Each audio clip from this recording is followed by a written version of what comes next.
नमो भगवते वासुदेवाय।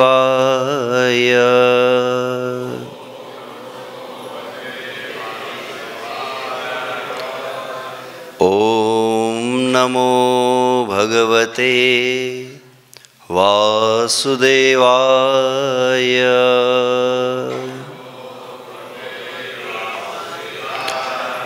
ॐ नमो भगवते वासुदेवाय।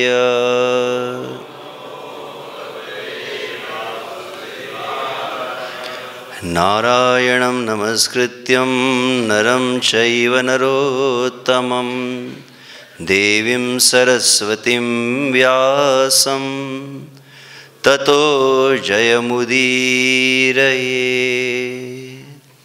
नष्टप्रायेषु अभद्रेषु नित्यं भागवत सेवया भगवती उत्तमश्लोके भक्तिर्भवति नैष्टिकी। सर्वशास्त्राब्धिपीयूष सर्ववेदैकसत्फल सर्वसिद्धान्तरत्नाढ्य सर्वलोकैकदृक्प्रद सर्वभागवतः प्राण श्रीमद्भागवत प्रभो कलिध्वान्तोदितादित्य श्रीकृष्ण परिवर्तिता।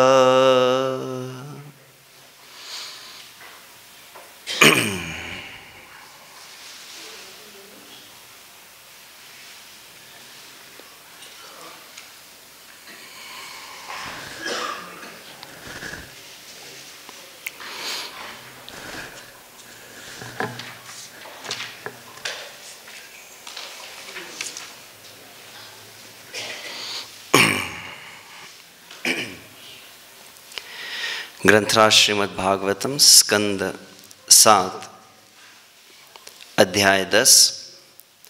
अध्याय का शीर्षक है भक्त शिरोमणि प्रहलाद। श्लोक संख्या 3।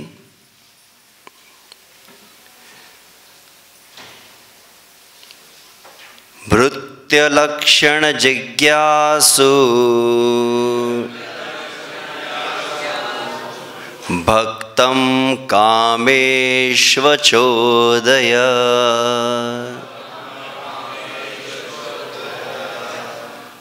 भृत्यलक्षण जिज्ञासु भक्तं कामेष्वचोदय।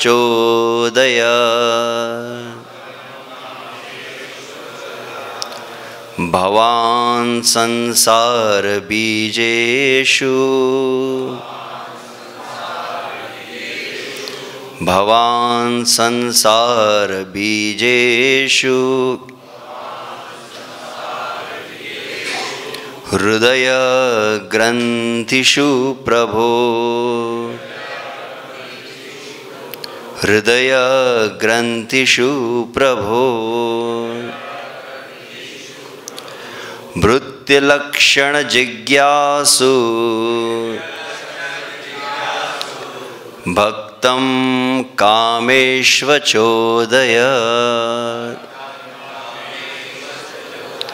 भवान् संसार बीजेषु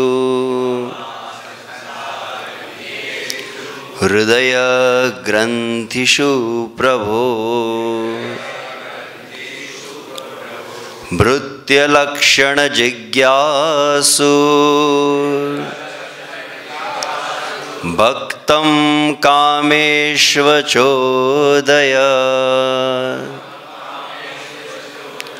भवान् संसार बीजेषु हृदय ग्रंथिषु प्रभो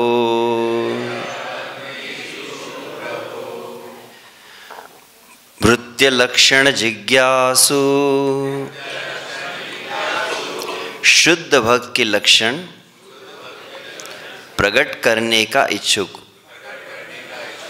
भक्तम भक्त को कामेषु भौतिक जगत में जहाँ कामेच्छाएं प्रधान है अचोदय भेजा भवान आपने संसार बीजेषु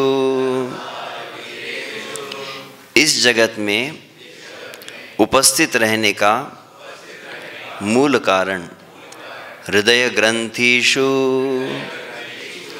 भौतिक सुख की इच्छाएं जो समस्त बद्ध जीवों के हृदय के भीतर है। प्रभो हे पूज्य भगवान। अनुवाद तात्पर्य कृष्ण कृपा श्रीमूर्ति अभय चरणारविंद भक्ति वेदांत स्वामी श्रील प्रभुपाद द्वारा। श्रील प्रभुपाद की जय।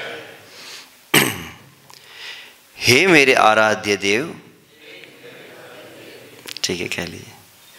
चूंकि हरेक के हृदय में भौतिक संसार के मूल कारण कामेच्छाओं का बीज रहता है, अतएव आपने मुझे इस भौतिक जगत में शुद्ध भक्त के लक्षण प्रकट करने के लिए भेजा है। तात्पर्य भक्तिरसामृत सिंधु में नित्य सिद्ध तथा साधना सिद्ध भक्तों के विषय में पर्याप्त विवेचना दी हुई है। नित्य सिद्ध भक्त इस संसार में अपने उदाहरण द्वारा भक्त बनने की शिक्षा देने के लिए वैकुंठ लोक से आते हैं।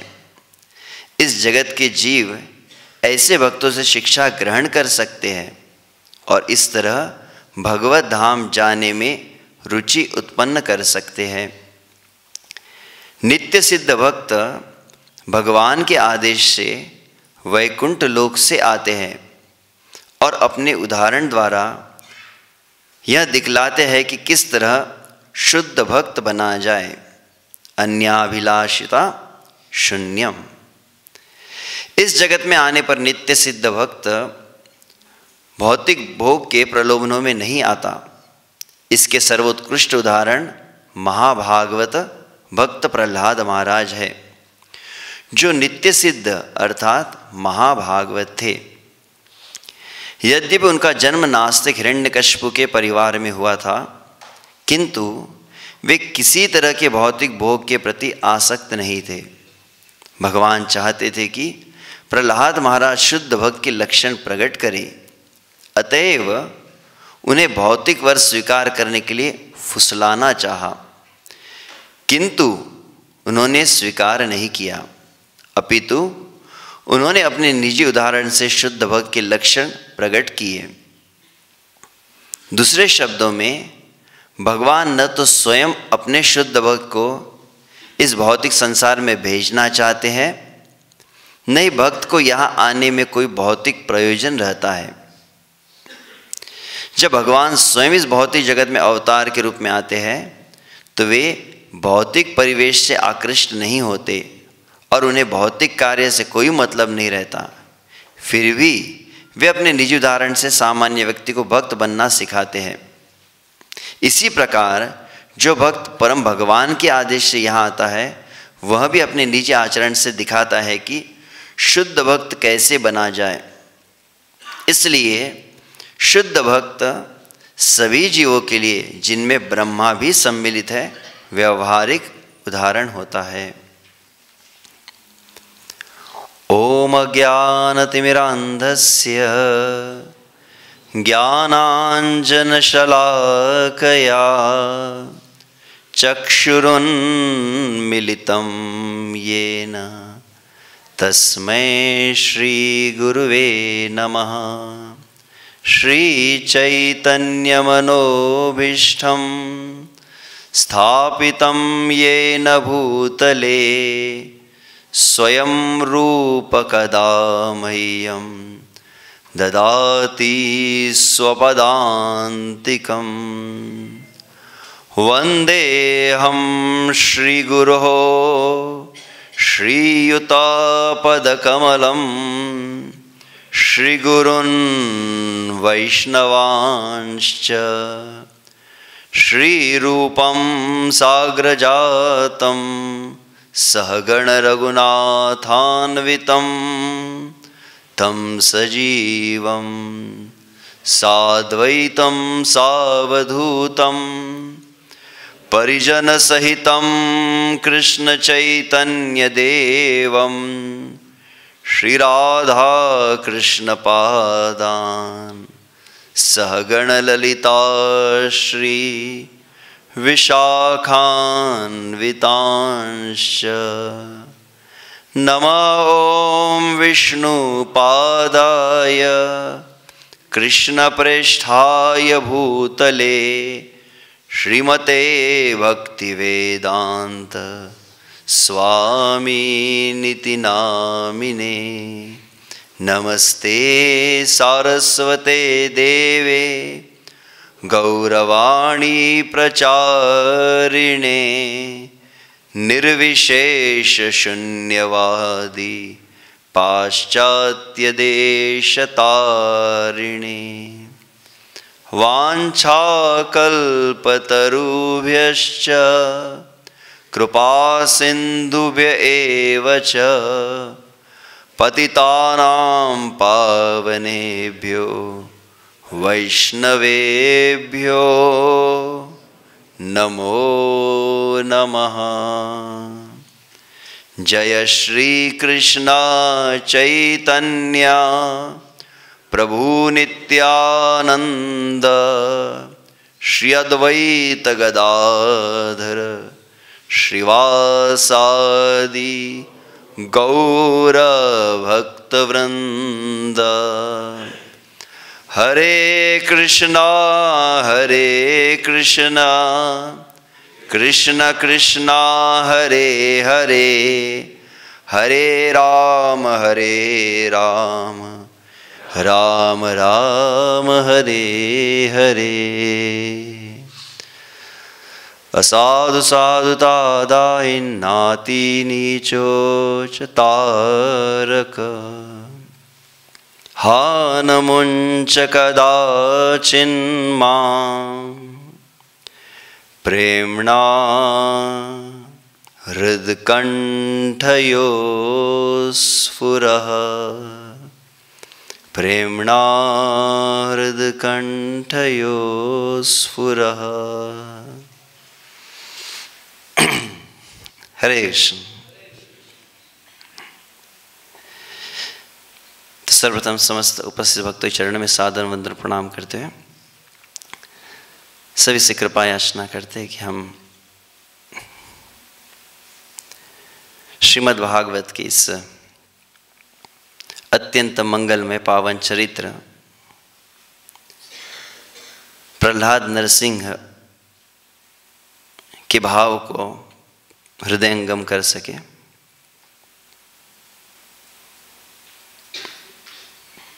भृत्य लक्षण जिज्ञासुर भक्तम कामेश्व चोदयत भवान संसार बीजेषु हृदय ग्रंथिषु प्रभो।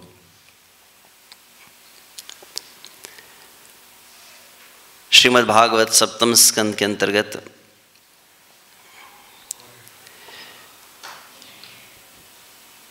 प्रहलाद महाराज के चरित्र का श्रवण किया जा रहा है। आज 1 फरवरी,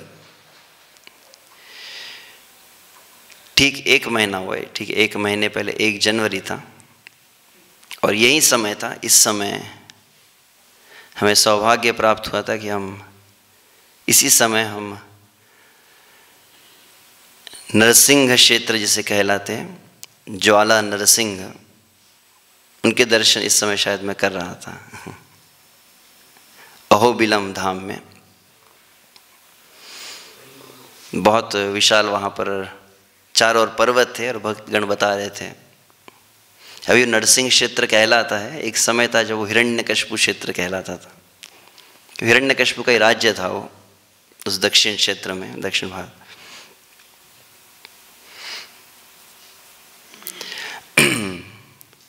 ज्वाला नरसिंह, फिर उग्र स्तंभ भी आता है वहाँ पर। ऊंचा पर्वत है, ऐसे लगभग बहुत चढ़ाई होती है जिस पर चढ़ा जाता है। और इस प्रकार कथन है, ऐसी मान्यता है कि वही स्थान है जहाँ पर वो स्तंभ जब फटने पर भगवान नरसिंह भगवान प्रकट हुए थे। तो 9 भिन्न भिन्न रूप है, ज्वाला नरसिंह, योग नरसिंह, अहोबिला नरसिंह आदि। तो जब यह प्रसंग में देखा तो मुझे वहाँ स्मरण आया जहाँ पर प्रहलाद महाराज के भाव को, प्रहलाद महाराज के हृदय के पवित्र भाव को भगवान नरसिंह देव प्रकाशित करना चाहते हैं। दोनों अर्थ है वैसे इसके। एक अर्थ जो यहाँ बतलाया गया है, भगवान का ही नाम है एक, भक्ता नाम मानवर्धन।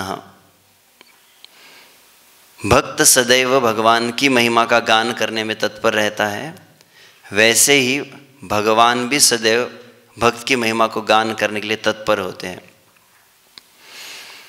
तो आवश्यकता नहीं थी यहाँ पर इस 9वें अध्याय के अंत में, जहाँ पर प्रहलाद स्तुति संपन्न हुई, भगवान नरसिंह देव प्रसन्न हुए हैं,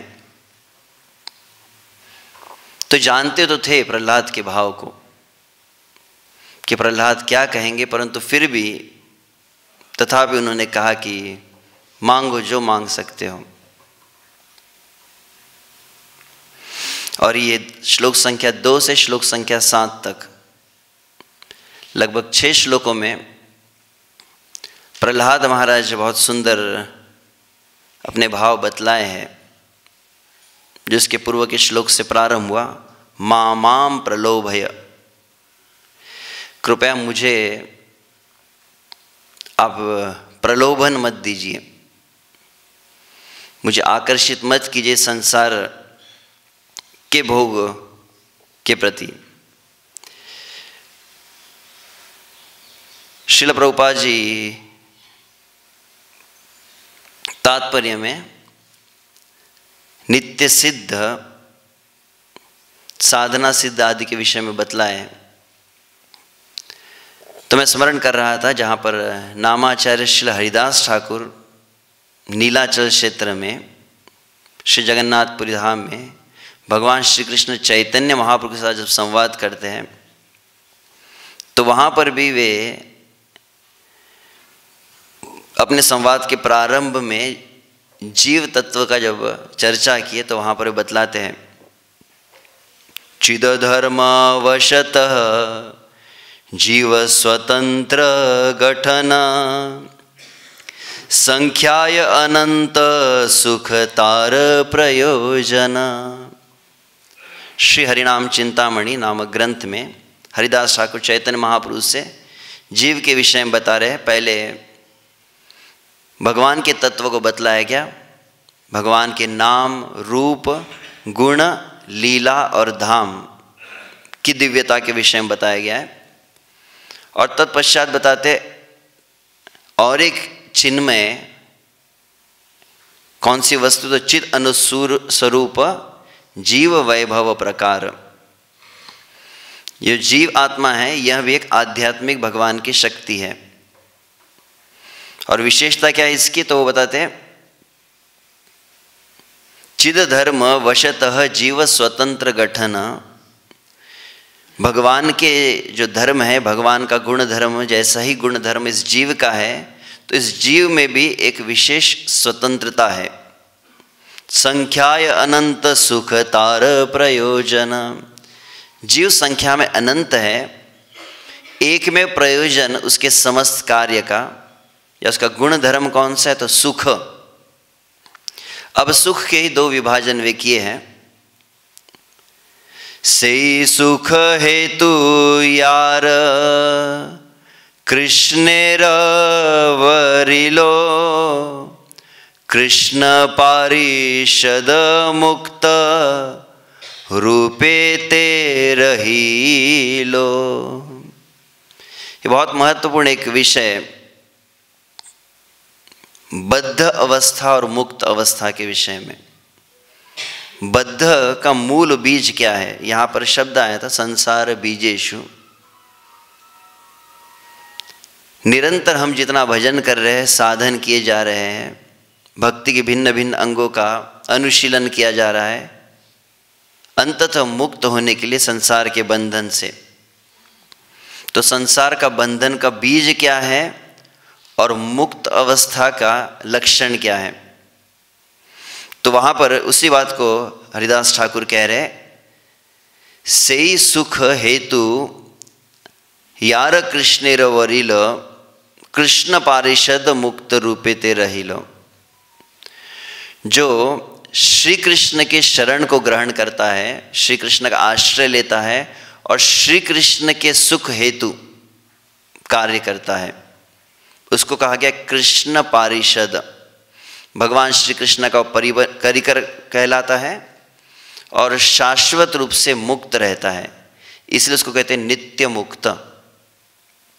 तो दो विशेष गुण हैं यहाँ पर, श्री कृष्ण का आश्रय लिया है और श्री कृष्ण के आश्रय लेकर श्री कृष्ण के सुख हेतु जिसकी प्रत्येक चेष्टा हो, कृष्णार्थ अखिल चेष्टा, या जिसे अन्यत्र कहा जाता है तत्सुख सुखित्वम।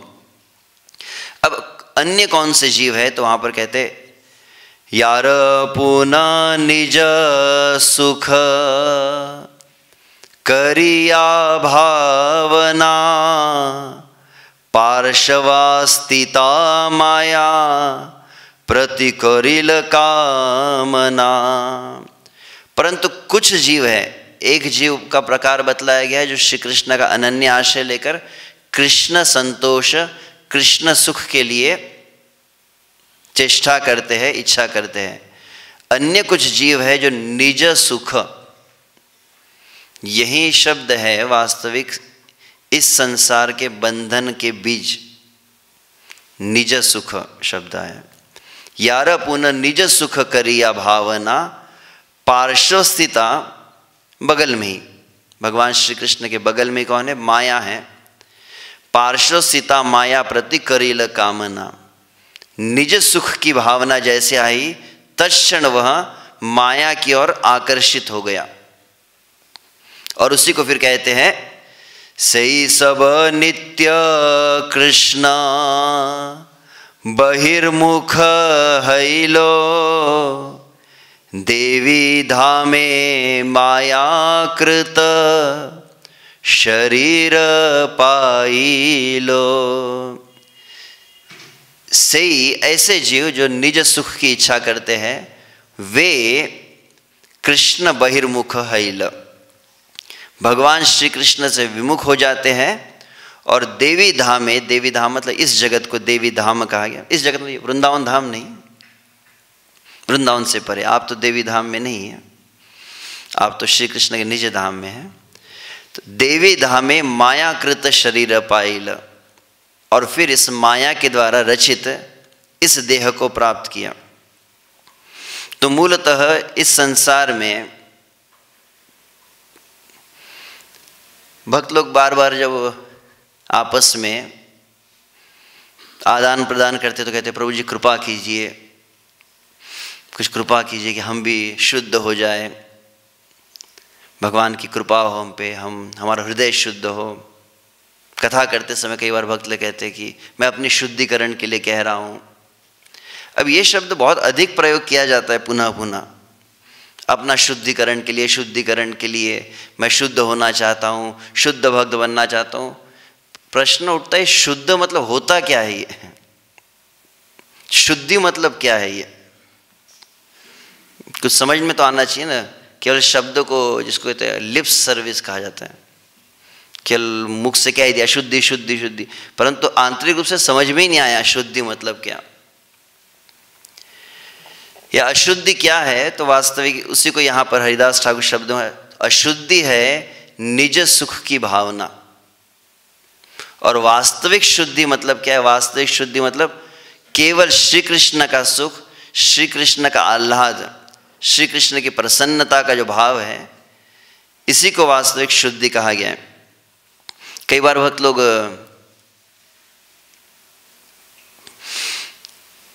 स्नान करते हैं ना, प्रतिदिन स्नान किया जाता है, और स्नान करते समय शरीर का मार्जन करते हैं। भिन्न भिन्न प्रकार कुछ साबुन है, कोई शैम्पू है, इसका प्रयोग किया जाता है।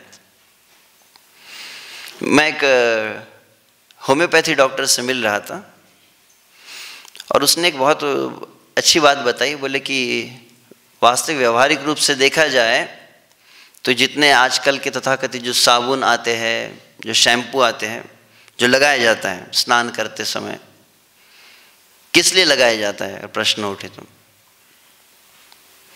तो कोई कह सकते कि शरीर में काफ़ी दुर्गंध हो जाती है, शरीर गंदा हो जाता है, उसको स्वच्छ करने के लिए। वे बतलाए थे वास्तविक इससे स्वच्छ कुछ होता नहीं है। विश्व से बताए थे कैसे कई प्रकार के जो त्वचा के रोग हैं, जिसको स्किन डिजीज कहते हैं, वो इससे आते हैं। बहुत अधिक जो साबुन आदि का प्रयोग किया जाता है, प्राकृतिक रूप तो कह रहे थे गोबर होता है, गौमूत्र आदि का प्रयोग किया जाता है।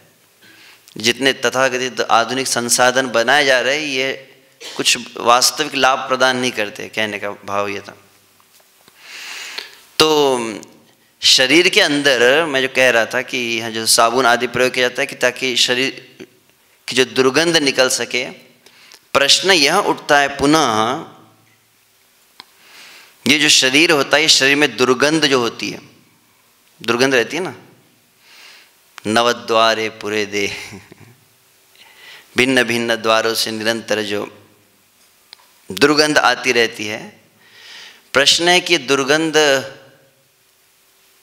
आती क्यों है? शरीर में जो दुर्गंध होती है किस कारण से आती है? तो एक बहुत सुंदर व्याख्या की बता रहे थे, तब अच्छा लगा ये भाव। दुर्गंध है कौन सी इस शरीर में? शरीर जो पंच महाभूत से है, जल, पृथ्वी, जल, अग्नि, वायु, आकाश, सभी को अलग अलग आप देख लीजिए। पृथ्वी में कोई दुर्गंध होती है? अच्छा, जल में दुर्गंध है, वायु में, पृथ्वी में, आकाश में। वास्तविक देखा जाए तो जितने पंच महाभूत आदि है, इसमें किसी में दुर्गंध तो है ही नहीं। और ये पंच महाभूत से मिश्रित ये शरीर है, तो दुर्गंध आ कहाँ से रही है? तो वहां पर बतलाया जाता है वास्तविक दुर्गंध है इस जीव के हृदय में जो इच्छाएं हैं, यही मूल दुर्गंध है। इस संसार के जो कामनाएं हैं, वह सबसे बड़ी दुर्गंध है। और वो इच्छाएं, कामनाएं यदि निकल जाए, जब जीव निष्काम हो जाता है, कोई कामना न हो, तो स्वतः उसका केवल आंतरिक नहीं, बाह्य अस्तित्व भी पवित्र और सुगंधमय होने लगता है। जिस तरह से कई भक्त जानते होंगे, वैसे ब्रह्मचर्य आदि के विषय में जब वैदिक ग्रंथों में बतलाया जाता है, जो कायेन मनसा वाचा तीनों प्रकार से ब्रह्मचर्य के द्वारा अपने जीवन को पवित्र रखता है, उसके शरीर में एक विशेष सौगंध आती है। इस तरह से बतलाया जाता है। जो जितना अधिक भगवान के निकट रहता है, जितना अधिक उसके जीवन में शुद्ध सत्व का अधिक प्राधान्य होता है, उतना अधिक उसके शरीर में आप देखेंगे कि कभी कोई शुद्ध भक्त है, वरिष्ठ भक्तों को अगर आप कोई देखेंगे, सन्यासीगण, हम कभी सुने भी है ऐसे कथाओं में, श्रील प्रभुपाद जी के विषय में भी, जो श्रील प्रभुपाद की निज सेवा करते थे भक्तगण, वे बतलाते कि श्रील प्रभुपाद या कई बार कुछ ऐसे आप वरिष्ठ साधु संतों के जब समीप जाए तो उनके शरीर में विशेष एक तो आभा मंडल तो निश्चित रूप से रहता ही है, साथ ही में एक सुगंध भी होती है एक विशेष प्रकार की। हालांकि भगवान का ही स्वरूप है श्री ऋषभदेव, हम जानते हैं, परंतु संसार में कुछ शिक्षाएं देने के लिए वे प्रकट हुए। तो उनके भी जीवन में देखते हैं कि जब समस्त इच्छाओं संसार की इच्छाओं से जब जीव पवित्र हो जाता है तो इतनी उसमें पवित्रता आती है कि उसके शरीर की तो दूर की बात रही, उसके मल में से भी सुगंध आती है। तो दुर्गंध है कौन सी वास्तविक इस संसार में? ये संसार की इच्छा, ये संसार की कामनाएं,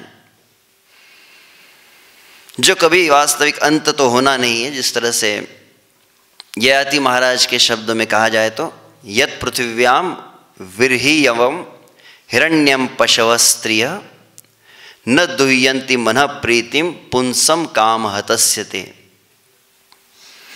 कि समस्त जगत के जितने भोग है, समस्त जगत में जितना ऐश्वर्य है, समस्त जगत में जितना धन है, जितनी संपत्ति है, जितने स्त्री आदि है, जितने पशु है, जितना स्वर्ण है, समस्त जगत का पूरा भोग ले जाकर एक जीव को यदि दे दिया जाए तो समस्त जगत का भोग मिलाकर भी एक जीव को संतुष्ट नहीं कर सकता है। जिस तरह से वृंदावन में एक भक्त है, वो सुंदर दास नाम के, जिन्होंने कुछ अच्छे वचन कहे, तो उनके एक शब्द हैं, तीन ही लोक आहार कियो सब, सात समुद्र पियो पुनि पानी, और जहाँ तहाँ ताकत डोलत, काढ़त आँख डरावत पानी, दात दिखावत जीव हिलावत, याहित में यह डाकिनी जानी, सुंदर खात भय कितने दिन, हे तृष्णा अजहु न अघानी, हे तृष्णा अजहु न अघानी। हे तृष्णा, इस संसार की जो भोग की प्यास है आज तक भरी नहीं। तीन ही लोक आहार कियो तब, कितना खाया होगा, कितने जन्मों से खा ही रहे हैं। कोई व्यक्ति भी कार्य करते रहता है तो उसको पूछते हैं कि किस लिए काम करते, बोलते पापी पेट का सवाल है। संसार में, वृंदावन की नहीं कह रहा हूँ, संसार में लोग यही कहते हैं, पेट के लिए इतना कुछ किया जा रहा है। बहुत बड़ा आश्चर्य, संसार में जीवन के प्रारंभ से अंत तक अहर्निश परिश्रम किया जा रहा है उस पेट को भरने के लिए, परंतु आज तक कभी किसी का पेट भरा ही नहीं है। पेट भरता नहीं ना, सुबह भरते तो शाम तक खाली हो जाता है, दोपहर तक 3 बजे तक खाली हो जाता है, और खाली नहीं हुआ तो फिर डॉक्टर के पास जाना पड़ता है, पेट खाली नहीं हो रहा है इसलिए। तीन ही लोक आहार कियो सब, सात समुद्र पियो पुनि पानी, सातों समुद्र का जल पी लिया जाए। इतना संसार में इतना कुछ देखा जाए तो संसार को देख लिया, संसार को भोग लिया, परंतु अनुभव क्या है?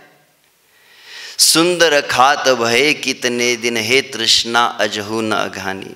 कितना खाया, कितना भोग किया, परंतु तृष्णा तो कभी पूर्ण होती ही नहीं इस संसार के भोग की।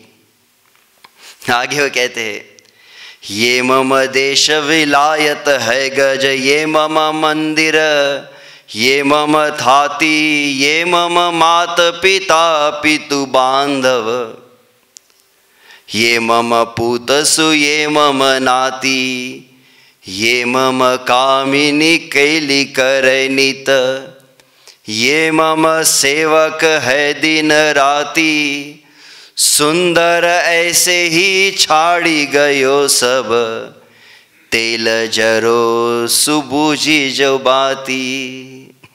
इस संसार में ये सब अपना जो व्यक्ति इकट्ठा करता गया, ये मेरा घर है, ये मेरा देश है, ये मेरी संपत्ति है, ये मम मात पिता पुनि बांधव, ये मेरे माता, ये मेरे पिता, ये मेरे बांधव, ये मम पूतसु, ये मम नाती, ये मेरे पुत्र पौत्र आदि है, ये मम कामिनी केली करे नित, ये मम सेवक है दिन राती। ये जिनके साथ मैं दिन रात भोग आदि करता हूँ, ये स्त्री है, ये मेरे सेवक है। सुंदर ऐसे ही छाड़ी गयो सब, तेल जरो सुबूझी जो बाती। तेल समाप्त होने जैसे बाती बुझ जाती है, ऐसा कहने वाले सब आए और चले गए जिस संसार में। जिस तरह से श्रील प्रबोधानंद सरस्वती के शब्दों में कहा जाए तो वे कहते हैं, अपने मन से कहे हैं। कैसा वो प्रारंभ है? किम भ्रातोरुत्तव निमिलितोसि, ऐसे कुछ शब्द आते हैं। वृंदावन महिमामृत के अंतर्गत वे प्रबोधानंद सरस्वती अपने मन से कहते, हे मेरे मन, तो नित्य प्रति निरंतर इस संसार में क्या कर रहा है? इन आँखों को पलकें खुलती है और बंद होती है, फिर खुलती है, फिर बंद होती है, खुलती है, बंद होती है, निरंतर यह क्रिया चल रही है। परंतु हे मेरे मन, कभी विचार किया है? बहुत ही शीघ्र ऐसा एक जीवन में क्षण आने वाला है। कौन सा क्षण? जब ये पलकें जो बंद हो रही है, खुल रही है, बंद हो रही है, खुल रही है, वो बंद होंगी और फिर कभी नहीं खुलेंगी। और जिस क्षण वो पलकें बंद हो गई पूर्णतः, तब कौन सी माता, कौन सा पिता, कौन सा घर, कौन सा नाम, कौन सी प्रतिष्ठा, कौन सा ज्ञान, कौन सा ऐश्वर्य, कौन सा अहंकार, सब ऐसा कैसे ही धरा रह जाएगा। तो कहने का तात्पर्य इस संसार का यह जो बीज है, इस संसार की सुख की कामना, बहुत अधिक संसार में भोग की इच्छा बनी रहती है, जो सहजता से जाती नहीं।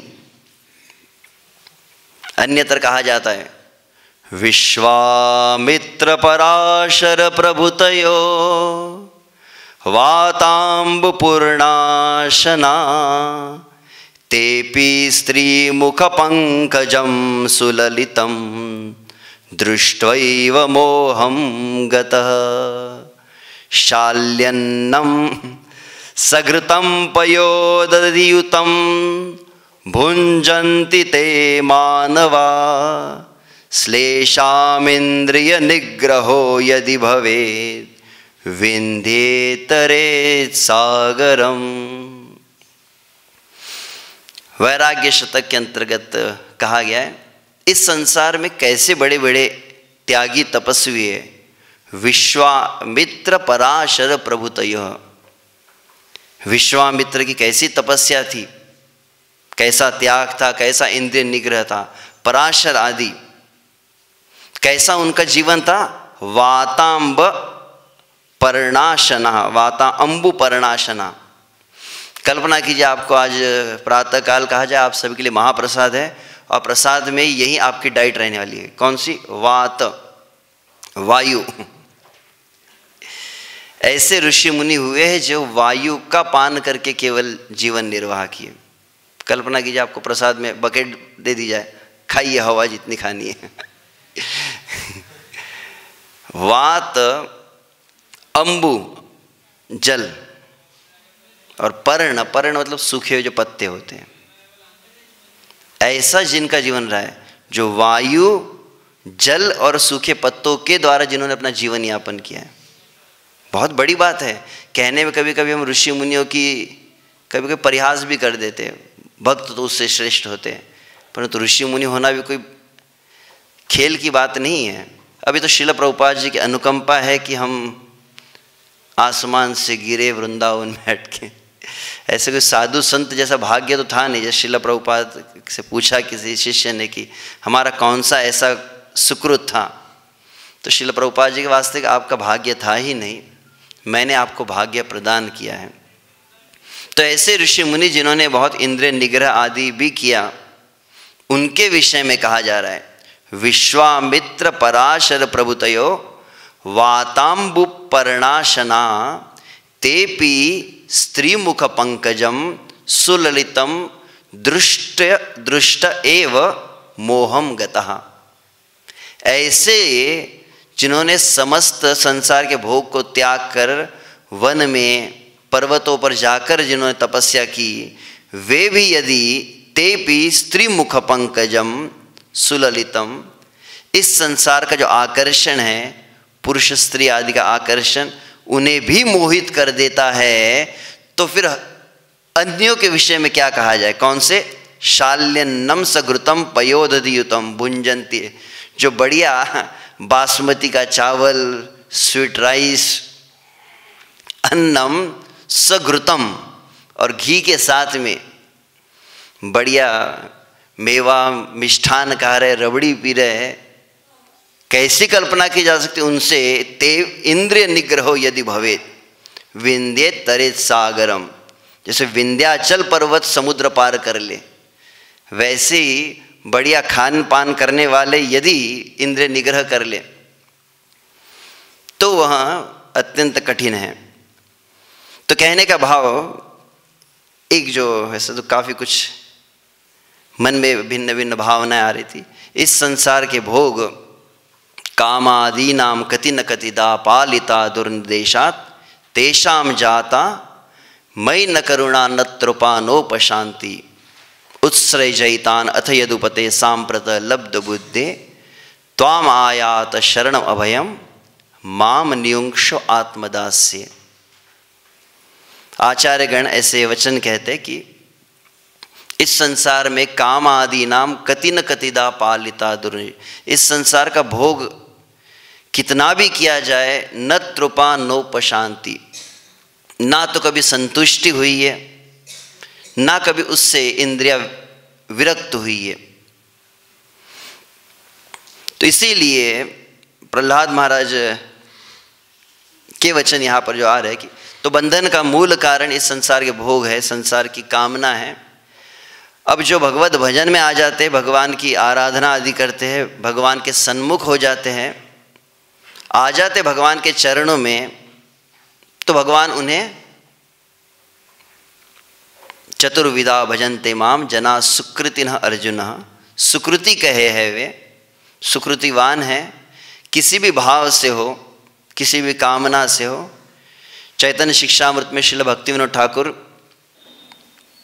4 भिन्न प्रकार के भक्तों का वर्णन किए, भय, आशा, कर्तव्य और राग। तो प्रारंभिक अवस्था में इस संसार में वैदिक निर्देशों को सुनकर, पाप के परिणामों को जानकर भयवश जीव भगवान के शरण में आता है। भगवान का भजन न करे तो फिर नरक की यातनाएं भोगनी पड़ेंगी, भगवान का भजन नहीं करेंगे तो वही भयंकर कष्ट होंगे, भगवान का भजन नहीं किया तो फिर कोरोना भी आएगा तो और भी आने वाला है, आगे आगे देखो होता है। तो कोरोना तो अभी तो शुरुआत थी। किसी सन्यासी कहे, हम सुन रहे थे, the world is going to become more and more worst. ऐसा नहीं, कुछ सुधार होने वाला है।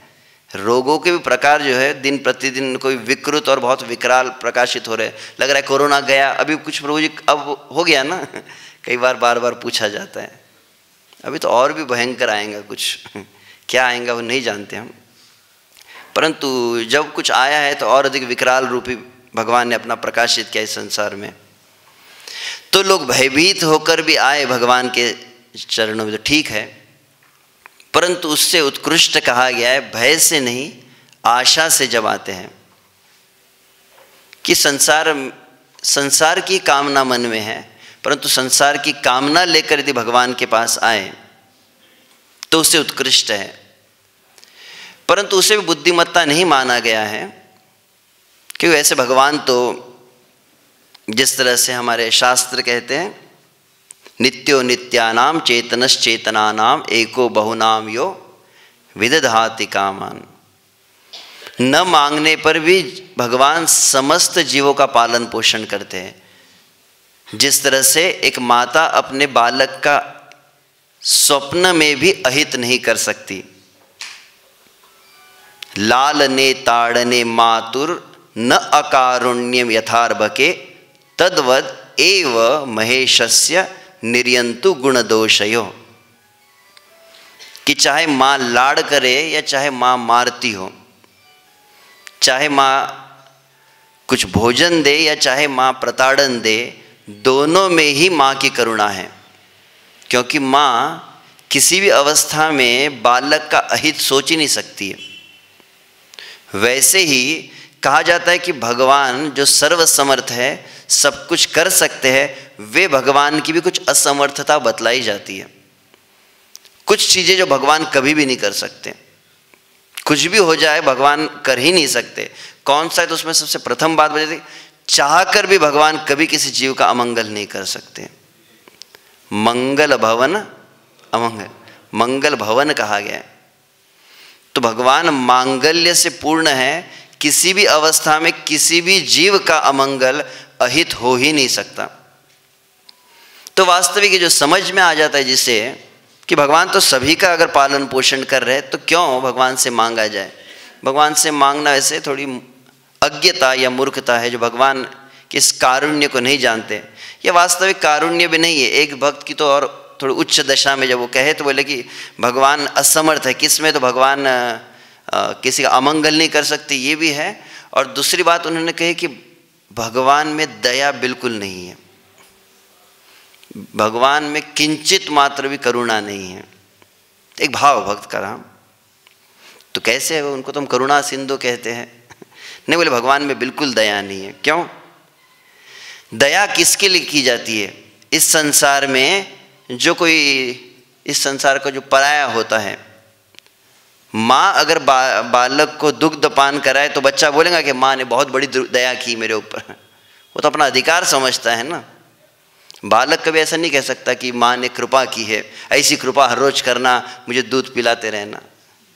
वो अपना अधिकार मानता है। तो भगवान जैसे कहते हैं ममई वांश जीव लगे, समस्त जीव भगवान के है, तो सहज स्वाभाविक भगवान के हृदय में सभी के लिए हित की भावना है, एक माँ के समान। तो ऐसे माँ से वास्तविक कभी मांगना नहीं चाहिए कुछ। तो यहाँ प्रहलाद महाराज ऐसा कहने के लिए बहुत कुछ बातें हैं, उस बात को प्रकाशित कर रहे हैं जो भक्ति की बहुत उच्च अवस्था कही जाती है। श्रील रूप गोस्वामी भक्ति के 9 सोपान बताए। आदौ श्रद्धा, साधु संग, भजन क्रिया, अनर्थ निवृत्ति, निष्ठा, रुचि, आसक्ति, भाव, प्रेम। उसके अंतर्गत रुचि अवस्था जिसको कहा जाता है, उस अवस्था में यह भाव प्रकाशित होता है जो यहाँ पर कहा जा रहा है। अन्य कई स्थानों पर वृत्रासुर की प्रार्थना हम सुनते हैं, कई स्थानों पर संसार के भोगों को त्यागा है, संसार के भोग त्याज्य प्रतीत हुए हैं भक्तों को। कब? जब उन्हें भगवान का विशेष रस प्राप्त हुआ है, जिसको कहते हैं रुचि। श्री चैतन्य महाप्रभु कहते हैं न धनम न जनम न सुंदरीम कवितां वा जगदीश कामये मम जन्मनि जन्मनीश्वरे भवता भक्ति रहे तुकी त्वयि। नहीं चाहिए मुझे भगवान श्री चैतन्य महाप्रभु भक्त के रूप में भगवान से क्या मांगना चाहिए ये बतलाने के पूर्व क्या नहीं मांगना चाहिए वो कह रहे हैं। न धनम न जनम न सुंदरीम कवितां, ये नहीं चाहिए, ये भी नहीं चाहिए, ये नहीं चाहिए। अब कब कहा जाता है ये भी विशेष बात है। मान लीजिए मैं प्रसाद के लिए बैठा हूँ और यहाँ पर ब्रह्मचर्य प्रसादम में आज है दालमा कहते हैं, दालमा है, चावल है, सब्जी है, रोटी है, खिचड़ी है, मुझे परोसा जा रहा है और अचानक मैं भक्त से कहूँ नहीं मुझे रसगुल्ला नहीं चाहिए। बोले रसगुल्ला दे कौन रहा है, रसगुल्ला है ही नहीं तो कैसे देंगे। और मैं बार बार कहूँ मुझे रसगुल्ला नहीं चाहिए, तो मूर्खता लगेगी ना। कब व्यक्ति कहेगा कि नहीं चाहिए, जो वस्तु आपको बहुत दी जा रही हो, जबरदस्ती दी जा रही हो, तब कहना पड़ता है कि ये वस्तु नहीं चाहिए। तो जब भक्त उस अवस्था में पहुंचता है जब अनन्यश्चिन्तयन्तो माम ये जना पर्युपासते, ऐसा अनन्य भजन होता है कि वास्तविक भगवान से कुछ भी नहीं मांगता वो। कई दृष्टांत है, कई कथा है, श्रीधर कोलबेचा है, श्रीवास ठाकुर है, माधवेंद्रपुरी है, कई भक्त है। भगवान थक गए कि अरे कुछ तो मांग ले, भक्त कहता नहीं चाहिए। भगवान भयभीत हो, अगर भक्त में ये अगर गुण आ गया कि मुझे कुछ भी नहीं चाहिए तो भगवान बहुत भयभीत हो जाते उससे। तो वहाँ पर भी जब श्रीधर कोलबेचा महाप्रकाश लीला में देखते हो कि श्री चैतन्य महाप्रभु सभी भक्तों को दे रहे, तो श्रीधर से कहते मांगो जो मांगना है। तो बोले क्यों मुझे आप धोखा दे रहे हो, मैं तुम्हारे धोखे में नहीं आने वाला हूँ। क्योंकि जो मांग लेते हैं मतलब भगवान भगवान की उनके प्रति भी ड्यूटी नहीं रहती, भगवान मुक्त हो जाते हैं। परंतु जो नहीं मांगता है, जैसे वृंदावन में भी कई भक्त हुए, एक प्रसिद्ध भक्त का मुझे स्मरण हुआ। गिरिराज जी की तलहटी पर श्री वल्लभाचार्य का आश्रय लिए कई भक्तों में जो अष्टछाप कवि कहलाते, उसमें एक भक्त जिनका नाम कुंभन दास, उनको भी निष्किंचन भक्त कहा जाता है कि बहुत निष्किंचन थे। उनका परिवार लगभग कितने 7 संतान थी उनकी, परंतु वस्त्र ऐसे फटे रहते थे कि शरीर को केवल ढकने मात्र के लिए रखे गए हैं। घर में ना तो कोई भोजन की व्यवस्था, ना तो कोई पात्र है, ना तो कोई बर्तन है, ऐसे फक्कड़ थे एकदम। भगवान जब उनके भक्ति को देखते थे, उनके भजन को देखकर भगवान चाहते थे कि मैं कुछ दूँ इसे, तो समय समय पर भगवान भिन्न भिन्न लोगों को निमित्त बनाते थे। एक बार बादशाह अकबर ने बुला लिया उनको, मैं तुम्हें कुछ देना चाहता हूँ, तो उन्हें वृंदावन से बाहर आना पड़ा। कौन सी स्थान कहते हो, आगरा के पास आता है ना, जहाँ पर अकबर रुके थे, हाँ फतेह सीकरी को जैसा ना, हाँ उस स्थान पर आना पड़ा। तो अकबर बादशाह ने जब कहा कि मांगो, क्या मांगो, तो पहली तो ऐसी चिढ़ आ रही थी कि मुझे वृंदावन से बाहर बुलाया क्यों। बार बार कह रहे मांगो, तो बोले नहीं चाहिए। बार बार कह रहे मांगो, तो बोले ठीक है एक ही चीज़ दे देना, जिंदगी में आइंदा कभी मुझे बाहर बुलाना मत वृंदावन से। फिर वो जब गोवर्धन में रहने लगे, नित्य प्रति भगवान के सामने गायन करते थे, श्रीनाथ जी के सामने।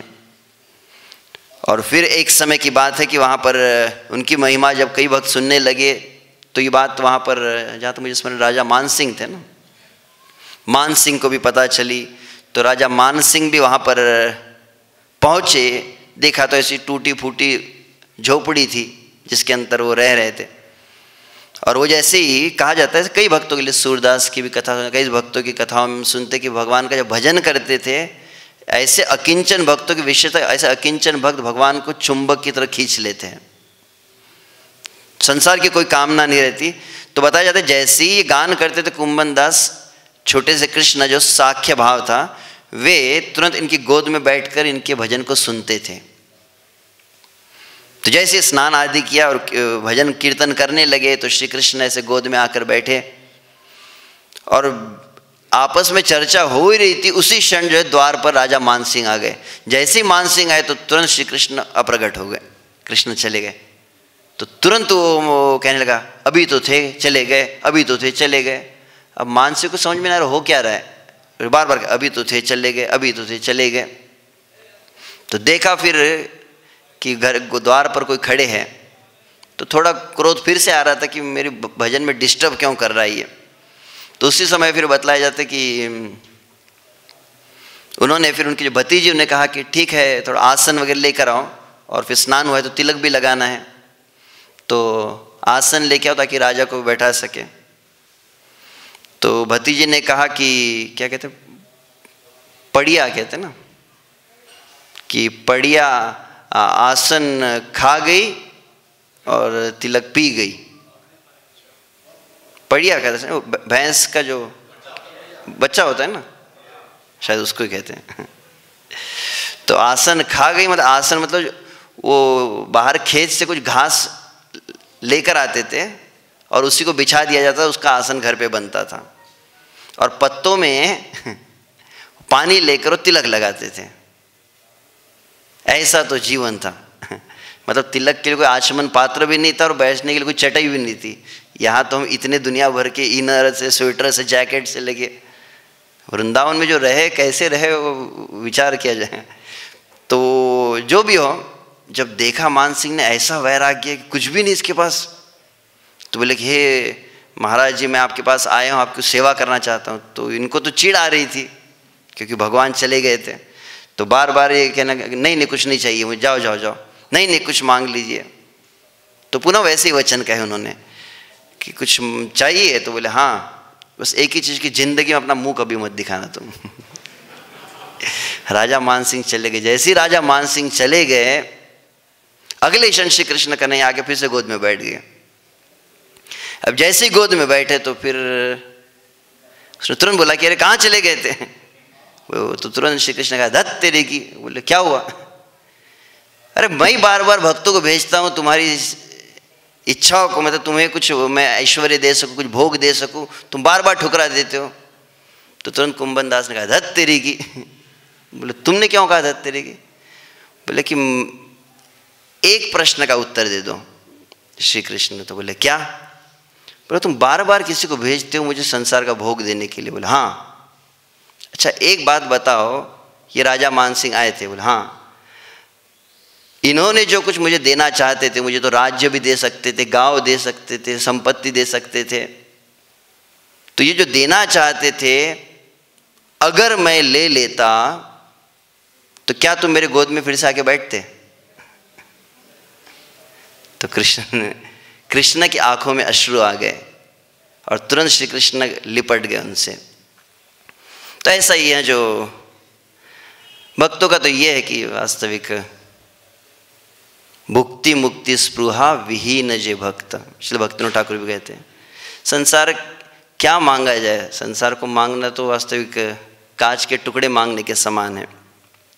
तो इसीलिए प्रहलाद महाराज यहाँ पर कह रहे हैं वृत्ति लक्षण जिज्ञासु कि भगवान एक तरह से परीक्षा भी ले रहे थे, भगवान दिखलाना चाहते थे कि संसार का सब भोग भी यदि मेरे भक्त के सामने आ जाए तो उस ऐसे निष्किंचन अवस्था जो होती है, जिसको रुचि कहा है, यमुनाचार्य जिसके विषय में कहते हैं यद अवधि मम चित्त कृष्ण पदारविंदे नव नवरस धामनी उद्यतुम रंतुम आसित। जब वो श्री कृष्ण के नाम रूप गुण लीला में एक रस प्राप्त होता है, जब रुचि जागृत हो जाती है। रुचि का परिभाषा श्रील प्रभुपाद क्या कहते हैं? रुचि मतलब, जैसे श्रील प्रभुपाद ने कहा कि रुचि मतलब क्या, तो बोले कि कोई भक्त अगर 16 माला जप कर रहा है और 16 माला जप होते और मन में विचार है 16 ही क्यों, 16 लाख क्यों नहीं, तो उसको रुचि कहा उन्होंने। प्रभुपाद जी को पूछा why only 16, why not 16,000, why not 16 million? तुंडे तांडे वितुम तुंडे तांडविनी रतिम वितनुते तुंडावली लब्ध है। इसको कहा गया है रुचि की अवस्था। ऐसी जब अवस्था आती है जिसमें भगवान श्री कृष्ण का नाम उच्चारण करते हैं, भक्तिनाथ ठाकुर कहे इस बात को, आप नाम उच्चारण कर रहे हो, नाम के साथ में भगवान का रूप और गुण चित्त में स्वतः प्रकाशित होने लगता है। जैसे आपने कृष्ण बलराम कहा और आंखें बंद हुई, तो आप तो यहाँ पे सब सिद्ध संत है, आपकी बात और है। आंखें बंद करो तो कृष्ण बलराम का रूप प्रकाशित होने लगे। ऐसी जब अवस्था होती है, ऐसी अवस्था में यह समस्त भोग आदि जो कहे जा रहे हैं वो सहज त्याज्य हो जाते हैं। परंतु कब होते हैं? जब बतलाया जाता है कि आर कभी निताई चांदेरा करुणा हई बे संसार वासना मोरे कब तुच्छ होबे। तो नित्यानंद प्रभु मतलब आदि गुरु, जब वास्तविक गुरु का आश्रय लिया जाता है और गुरु की इच्छा में अपनी इच्छाओं को तिरोहित किया जाता है, गुरु की प्रसन्नता में अपनी प्रसन्नता को तिरोहित जब किया जाता है और वह गुरु का हृदय आह्लाद से भर जाए। श्रील सच्चिदानंद महाराज अपने एक ग्रंथ में इस बात को बतलाए हैं, जब साधु गुरु का प्रसन्न करेंगे और साधु गुरु को प्रसन्न करके उसके हृदय में आह्लाद जब आ जाएगा, अभी हम जो कर रहे हैं उसको वैदिक भक्ति कहते हैं ना, वैदिक भक्ति। वैदिक भक्ति कितनी भी की जाए, नाम जप आदि किया जाता है, कोटि वर्ष करी यदि कृष्णेर भजन। श्री भक्तिनाथ ठाकुर नवदीप धाम में कहे कि करोड़ों वर्ष भी श्री कृष्ण का भजन किया जाए फिर भी रुचि की अवस्था पे नहीं पहुंचा जा सकता। रुचि, नाम रुचि तब भी नहीं प्राप्त हो सकती। तो वैदिक भक्ति से रागानुगा, वैदिक के द्वारा रुचि में कैसे पहुंचा जा सकता है? तो श्रील सच्चिदानंद महाराज इस बात को बतलाते हैं कि जब वैदिक करते करते साधु गुरु, ऐसा निष्किंचन जो साधु गुरु है, श्रील प्रभुपाद है, इनका पूर्ण रूपेण आश्रय लेते हैं, उनकी सेवा करते हैं, ऐसी सेवा जो उनके हृदय में आह्लाद लाए। कब हृदय में आह्लाद होता है? जब उनके अनुकूल हम बन जाते हैं। अभी हमारी कैसे सेवा होती है? हमारे अनुकूल हम सेवा करते हैं, हमको जो अच्छा लगेगा वो हम करेंगे। परंतु साधु गुरु को जो प्रसन्न करने वाली जो क्रिया जब की जाती है, वह करने से बतलाया जाता है कि उस साधु का हृदय प्रसन्न हो जाता है। और जैसे ही साधु के हृदय में प्रसन्नता होती है, उसके हृदय में एक संकल्प आता है कि इस भक्त को भगवान की कृपा मिले। तो उसी क्षण बतलाया जाता है व्यक्ति, मतलब बूंद बूंद कह सकते हैं, अल्प मात्रा में वैधि से रागानुगा में प्रवेश करने लगता है इस प्रक्रिया के द्वारा। तो उसी अवस्था को यहाँ पर प्रहलाद महाराज बता रहे हैं। अच्छा क्षमा कीजिए। हरे कृष्ण हरे